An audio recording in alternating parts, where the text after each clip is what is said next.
Hello, this is Amanda with Greensboro Public Library, here to show you a recipe for Martha Stewart's Cakes, available on the NC Digital Library with your Greensboro Library card. Today's recipe is the Strawberries and Cream Cheesecake from the book. For this recipe, you're going to need softened cream cheese, sugar, salt, room temperature eggs, vanilla extract, room temperature mascarpone cheese, and oven roasted strawberries. First, beat the cream cheese with an electric mixer until it's smooth. Then you're going to add your sugar and your salt into the mixture and beat it until well combined.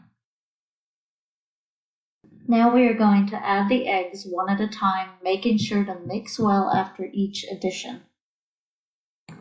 After your eggs are well blended, you're going to add in your mascarpone cheese and your vanilla extract one at a time, making sure it's well blended.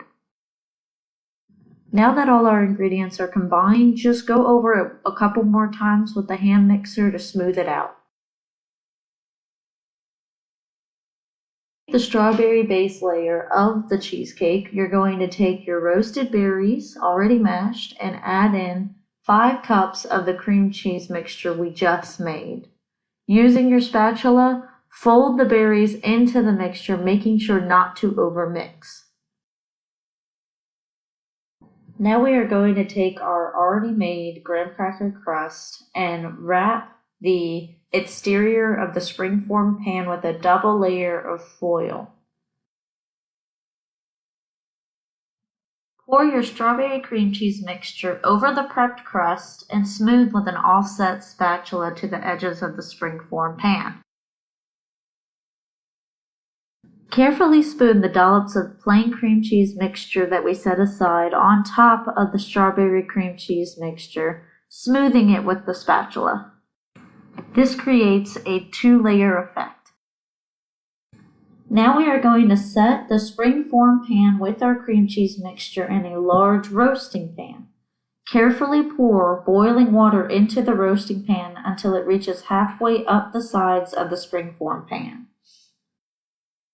Then we transfer the entire roasting pan to the oven to bake for 60 to 70 minutes until the cheesecake sets.